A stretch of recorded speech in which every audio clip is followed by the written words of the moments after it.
पुष्पाराज फिल्मनि नामखौथ' नोंसोर खोनाखादों जानांगौ एन्ड आइ नो नोंसिनि गेजेराव बांसिनानो बे फिल्मखौ नायखांबायबो जानांगौ शायद आरो फिल्मखौ नायनानै नोंसोरो मोजांबो मोनदों आइ नो बाट नोंसोरो सानदोंना फिल्मखौ मोजां मोनदों ना मोनाखै नोङो बोरै मिथिगौ होननानै स' बेयाव सारप्राइज जानांगौनि जेबो गोनांथि गैया जोङो बक्स अफिसनि फारसे नोजोर होनानै नायोबानो जों रोखा नुनो मोनखायो कि बिनि कालेक्सना माबायदि साइड दिनैसिम बियो all India box office collection 250 crore बांसिन कालेक्सन बानायबाय जानांगौ and all over the world 300 crore guys 300 crore is not a joke बेबो कर'ना टाइमाव कर'नानि माखासे थियेटारफ्रा 50% अकुपेन्सि 20% अकुपेन्सि 30% अकुपेन्सियाव खुलिनायावनो 300 crore कालेक्सन बानायनाया मामुलि खोथा नङा guys it's a huge blockbuster film but आंनि सिगाङाव प्रब्लेमा बेसोमोन कि फिल्माथ' थियेटारावसो रिलिज जादों फिल्माथ' सिनेमा हलावसो रिलिज जादों स' जोंनि खाथि खालाथ' थियेटार गैया सिनेमा हल गैया जुदि नों सिनेमा हलाव थांनोबाबो नोङो थांनांगोन गुवाहाटियाव नोङो थांनांगोन तेजपुर आरो गुवाहाटिसिम मोनसे फिल्मनि थाखाय थांनाया बियो आंनि थाखाय एसे इम्पसिबोलमोन स' बिनि थाखायनो आङो जेब्लासिम फिल्मा क्लियार पिक्चार फैया जेब्लासिम क्लियार अडिअ फैया अब्लासिम आं फिल्मखौ नाया होननानै नेबाय थादोंमोन आइ नो माखासे इलिगेल वेबसाइटफोर मिथियो जायाव माखासे पाइरेसि कपि मुभि हगारो होननानै बाट आं बेफोराव बारा प्रिपेयार बानाया स' फाइनालि आङो 30 days नेनायनि उनाव आं बे फिल्मखौ एमाजन प्राइमाव नुनो मोनबाय आं एमाजन प्राइमाव नायखांनायनि उनाव बे फिल्मनि माखासे पजिटिभ आरो माखासे नेगेटिभ पइन्टखौ आं दिनै नोंसिनि सिगाङाव लाखिनो नागिरदों आइ नो नोंसिनि बांसिनानो आंनि बे पइन्टफोरजों डिसएग्री जागोन बाट आं बे चेनेलखौ खुलिनायनि जाहोनानो आं बे चेनेलाव भिडिअ हगारनायनि थांखियानो बेनोमोन दि आं माखासे फिल्मनि रियेल फेक्टफोरखौ नोंसिनि सिगाङाव लाखिनायनि थाखाय स' होमबा भिडिअखौ जोबजासिम नायलांदो एन्ड हेल' हाय नमस्ते खुलुमबाय आंनि मुङा सोरां and welcome to review of Pushpa the rise part 1 washing powder nirma दूध सी सफेदी निर्मा से आए एसे फिल्मनि पइन्टखौ नेगेटिभ पइन्टजों जागायग्रोनो ना पजिटिभ पइन्टजों जागायग्रोनो एसेथ' दासान्दि जायनानै नेगेटिभ बेनो पजिटिभ जानानै दङ लाइफआव एसे नेगेटिभा अरायबो जोंनि लाइफआव पजिटिभ जाबाय थानाय नङा स' पजिटिभजोंनो स्टार्ट बानायग्रोनोसै आंनि नोजोराव पुष्पा फिल्मनि मेन पजिटिभ पइन्टआनो बिनि स्ट'रि टेलिं स्ट'रिया एसेबां इउनिक नङाबाबो स्ट'रिया एसेबां गोदान नङाबाबो जाबायदि सिम्पोल स्ट'रिखौनो जोंनो देखायलांबाय थायो बे एसे बेलेग लेभेलनि स' आरो जाबायदि फिल्माव जोंनो केरेक्टार इन्ट्रडिउस बानायलांबाय थायो केरेक्टार जोंनो देखायलांबाय थायो गोदान केरेक्टार बे गोदान केरेक्टार देखायलांबाय थानायनि उनावबो जोङो फिल्मखौ नायबाय थानाय समाव 1 मिनिटनि थाखायबो जों कनफिउज जानाय नङा कि बे काहानिया बोरै जाखो बे बोरै ओंखारबोखो बेजों बोरै काहानिया रिलेटेड जाखो जों बेयाव जेबो बेले बेजे जानाय नङा स' बिनि थाखायनो जोङो फिल्मखौ जोबजासिम नायलांबाय थानाय गोसो जायो आरो जों फिल्मखौ नायलांबाय थानो बाया स' आंनि नोजोराव सिगांसिन पजिटिभ पइन्टआ बेनो आंनि नोजोराव बे फिल्मनि सेकेन्ड पजिटिभ पइन्टआ उल्लु अर्जुननि एक्टिं जों उल्लु अर्जुनखौ अरायबो मास आन्दासाव नुबोदों अरायबो स्टाइलिश आन्दासाव नुबोदों जों मालाबाबो उल्लु अर्जुनखौ देसि आन्दासाव नुफेराखैमोन सादारननि नायोबाथ' जों नुगोन कि उल्लु अर्जुननि सायाव साइड देसि केरेक्टारानो सुट बानायनाय नङा होननानै नाथाय जोङो गोरोन्थिमोन जाबायदि पुष्पा फिल्माव बिखा बिख्लो गोसो मोदोम जिउ होनानै एक्टिं बानायदों जेब्ला फिल्मखौ नायखांनायनि उनाव सानगोन कि नोङो बे फिल्माव बिनिख्रुइ साबसिन रावबो एक्टरा बे रलखौ प्ले बानायनो हानाय नङामोन होननानै जाबायदि हार्डवर्क बानायदों जाबायदि मेहनत बानायदों जों बे फिल्माव बिनि हार्डवर्क मेहनतखौ जों रोखा नुनो मोनखायो बे फिल्मनि काहानियाथ' इसिबां दम गैयामोन कि बे फिल्मखौ 300 crore 400 crore लांनाय नाथाय जाबायदि उल्लु अर्जुना एक्टिं बानायदों जाबायदि उल्लु अर्जुननि स्टार पावार बे स्टार पावारानो साइड बे फिल्मखौ 300-400 crore खाथियाव लाना थांदोंमोन बे फिल्मनि थार्ड पजिटिभ पइन्टआनो केमेरा प्लास एक्सन आं मानो होनना बुंदों एसेथ' खासकर फिल्माव जाबायदि केमेरा वर्क बे इसिबां हेभि नङा जाबायदि नर्मेल फिल्माव सोलिलांबाय थायो स्पेसियेल नङि फिल्मफ्राव सोलिलांबाय थायो बेबायदिनो सोलिलांबाय थायो नाथाय जेब्ला एक्सननि बारि फैयो अब्ला बिसोरो जाबायदि एक्सनाव केमेरा वर्क देखायदों जाबायदि केमेराखौ इउज बानायदों हलिउड लेभेल बायदि फिल्म मोनगोन नोङो जेब्ला फिल्मखौ नायबाय थागोन अब्ला आरो एक्सनाबो बे फिल्मनि एक्सनाबो जों माखासे जोंथ' साउथ इन्डियान फिल्मनि एक्सनखौ मिथिखायो अबेबा उरायलांनाय अबेबा मानाय नाथाय बे फिल्माव जेब्ला जोङो एक्सनखौ नुगोन ना अबेबा जों नांगोन कि बे फिल्मा साइड एक्सनखौ रियेल बायदिबो मोनगोन नोङो जाबायदि उल्लु अर्जुननि स्टाइलजों जों एक्सनखौ नायलांबाय थायो बे एसे एक्सना बे फिल्मखौ नायलांबाय थानो जोबजासिम नायलांबाय थानो बे इन्ट्रेस्ट खालामलांबाय थायो आरो लाखिलांबाय थायो इन्ट्रेस्टखौबो बेयो जोबजासिम। आरो बे फिल्मनि 4 नाम्बार पजिटिभ पइन्टआनो बिनि सिनेमाट'ग्राफि। नोंसिनि मिथियाबा आं नोंसिनो मोनसे बे फिल्मनि फेक्ट खिथानि। बे फिल्मनि 90% जा जों लकेसन नुयो बे फिल्मनि 90%आनो रियेल जायगायाव शुट बानायनाय। माखासे कर्नाटकआव शुट बानायदों आरो केरेला आरो आन्ध्र प्रदेशआव शुट बानायजोबनाय बे रियेल लकेसनाव। आरो 10%आ बि माखासे स्टुडिअ'आव शुट बानायनाय माखासे मेथाइफोरखौ स्टुडिअ'आव शुट बानायदों। बाद बाखिया गासिबो रियेल लकेसनाव शुट बानायजोबनाय। स' बिनि जाबायदि फिल्मनि सिनेमाट'ग्राफि जाबायदि जों भिजुअल नुयो, जाबायदि जोङो सिनेमानि फट'ग्राफिखौ जों नुयो, बियो रियेल जानायनि थाखायनो जोङो बे फिल्मनि सिनेमाट'ग्राफिखौ नायलांबाय थानो मोजां मोनो आरो जों बाया बे फिल्मनि सिनेमाट'ग्राफिखौ। साइड जों माखासे फिल्मफ्राव नुनो मोनोखि जोङो साइड जों अलरेडि जों फिल्मखौ नायबाय थाबानो नुखागोनखि बेखौ स्टुडिअ'आव शुट बानायदों, बेखौ बबेबा जायगायाव शुट बानायदों होननानै। नाथाय बे फिल्माव बेबायदि फिलिंसखौ मोननाय नङा नोङो। एकदम रियेल जायगायाव शुट बानायनायनि थाखाय रियेल फिलिंसखौ नोङो मोनगोन। आरो बे फिल्मनि 1 नाम्बार पजिटिभ पइन्ट आरो जोबथा पजिटिभ पइन्टआनो बिनि BGM। बे फिल्मनि मिउजिकआथ' इसिबां हेभि मोनाखै आङो, नाथाय जाबायदि BGM इउज बानायदों, जेब्ला उल्लु अर्जुना स्क्रिनाव फैयो अब्ला जाबायदि BGM होदों बिसोरो, जाबायदि BGM इउज बानायदों बेलेग लेभेलनि। नों जेब्ला खोमायाव इयारफन सोनानै फिल्मखौ नायगोन ना, अब्ला नोङो बेलेग लेभेलनि फिलिंस मोनगोन जेब्ला उल्लु अर्जुना स्क्रिनाव फैबाय थागोन। आरो जेब्ला एक्सन सिनाव जाबायदि BGM इउज बानायदों बिसोरो बेलेग नेक्स्ट लेभेलनि BGM इउज बानायदों, बेकग्राउन्ड मिउजिक इउज बानायदों बिसोरो।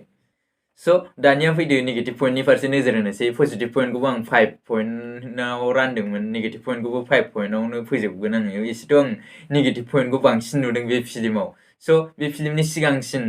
आरो सेथि नेगेटिभ पइन्टआनो बे फिल्मनि केरेक्टार। इसिबां जोङो केरेक्टार नुयो बे केरेक्टाराव, बाट इसिबां केरेक्टार नुनायनि उनावबो जोङो पुष्पा केरेक्टारनि अनगा जोङो बे फिल्मनि सासेबो केरेक्टारनि नामखौ जोङो गोसोआव थाया। जाबायदि बिसोरो पार्ट 2आव, बेबो मोनसे खोथामोन, जुदि पार्ट 1आवनो बिसोर केरेक्टारा थैजोबनायबा, बिसोर केरेक्टारा जुदि डेड जाजोबनायमोनबा, बिसोर केरेक्टारा गैयामोनबाबो जोङो बेलेग सानगौमोन। नाथाय पार्ट 2आवबो बिसोरो बे केरेक्टारखौनो बिसोरो कन्टिनिउ बानायलांबाय थानो नागिरदों। स' जुदि पार्ट 1आवनो जों बे केरेक्टारफोरखौ गोसोआव गैयाबा, जों पार्ट 2आव इसिबां जोङो इन्ट्रेस्ट जाहैया बे केरेक्टारफोरनि सायाव। स' फिल्मखौ इसिबां पार्ट 2 फैबाबो जों इसिबां इन्ट्रेस्ट नाङा। स'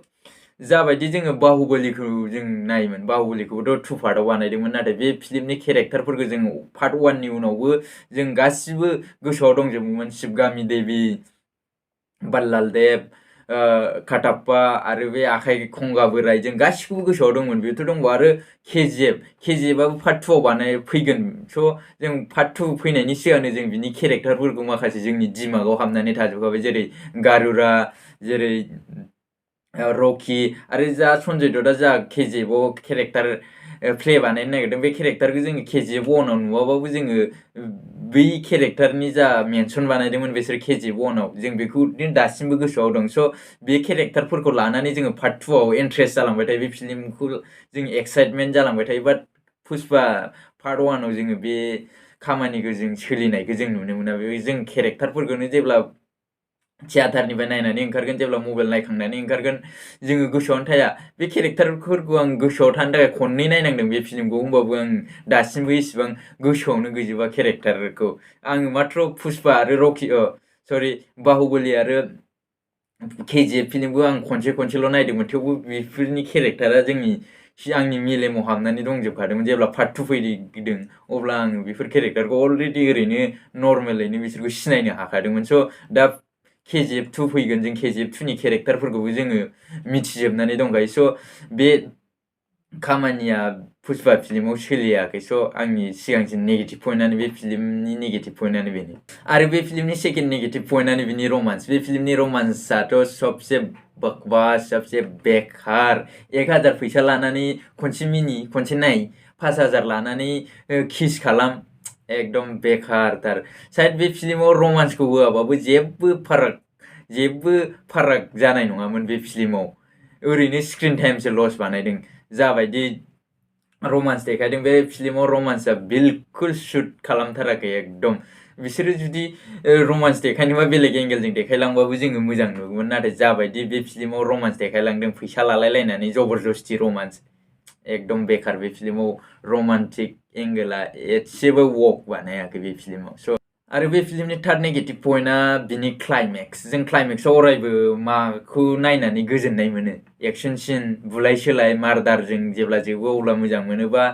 माखासे हेपि एन्डिंजों जोबोबा जों मोजां मोनोबा माखासे सासपेन्स माखासे थ्रिलफोरजों जोबोबा जों मोजां मोनो नाथाय पुष्पा फिल्मनि क्लाइमेक्सआ नोंखौ ओरैबायदि निराश बानायगोन ओरैबायदि डिसपइन्टमेन्ट बानायगोन नोंनि बिखा बिख्ला बानलु जानानै आलौनाय बायदि आलौबाय थागोन नों जेब्ला बे फिल्मनि क्लाइमेक्सखौ नुगोन